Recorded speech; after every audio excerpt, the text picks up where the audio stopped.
In this lecture, which is how to insert or embed an image on a web page, you're going to take a look at what are the supported image types in HTML. We're also going to talk about the image container, which is used to embed images on a web page. And then I'm going to walk you through to create a simple web page that contains a sample image so that you get an idea of how you can add images on your web pages in HTML. We're also going to take a look at how you can control the image dimensions that are the image height and width. And finally, I'm going to walk you through to add a border around an image. Okay, let's first talk about the supported image types in HTML. When you select image for your web page, for instance the image that you want to add to your web page, always make sure that it's one of the following types that are .jpeg, .png, .gif. It is important that you select a right kind of image, because if you don't, a web browser may not be able to display it on your web page. Next, let's take a look how you can add an image to your web page. And in HTML, you do that with the help of the image container. And as you can see in the figure, an image container consists of the image tag followed by the attribute source, to which you assign the value that specifies the location of your image.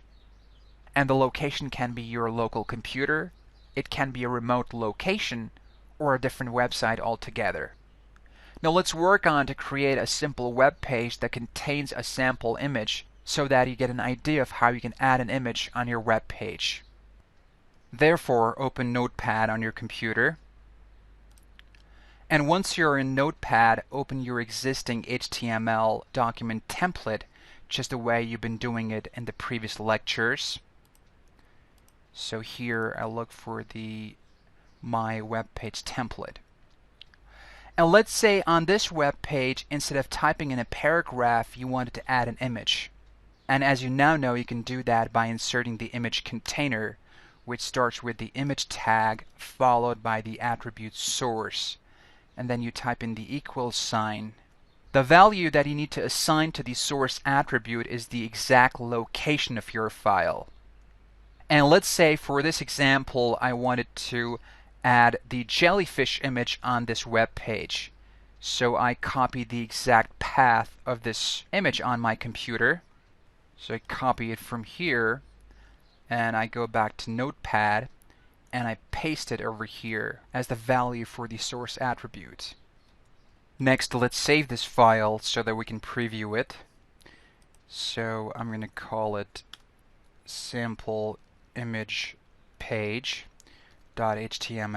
and I'm going to save it. Then I'm going to go to my projects folder, and I'm going to look for this file, which is sample image page, and I'm going to double click on it.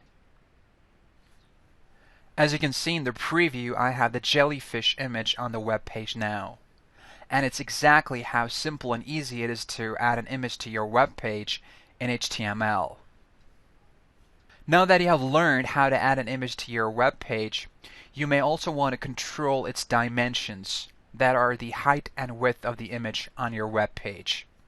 And in HTML, you can do that by adding the attributes, which are width and height, to the image container, and then specifying the value in pixels. And let's say we wanted to specify the dimensions of the image in the file that we are working on. So after the image source, you're going to type in the width attribute, followed by the value in pixels. So let's say you type in 100 pixels, and then you add the height attribute, and again you specify the height in pixels. So let's say you type in the image height as 50. Save your file again, and go back to your web page and reload it. And as you can see in the preview, the jellyfish image is now smaller in size than it was originally. And finally, let me show you how you can add a border around this image. In HTML, you can do that by adding the border attribute to the image container, just like you added the height and width attributes to the image container, and then assign it the border value.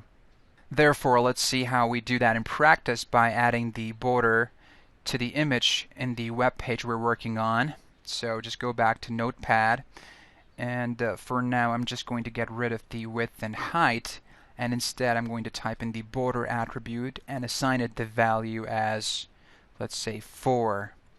And one thing you have to remember at this point is that the higher the number you assign to the border attribute, the thicker the border will be. So once again, save your file and reload your web page. And as you can see, I have a border around the image on the web page now.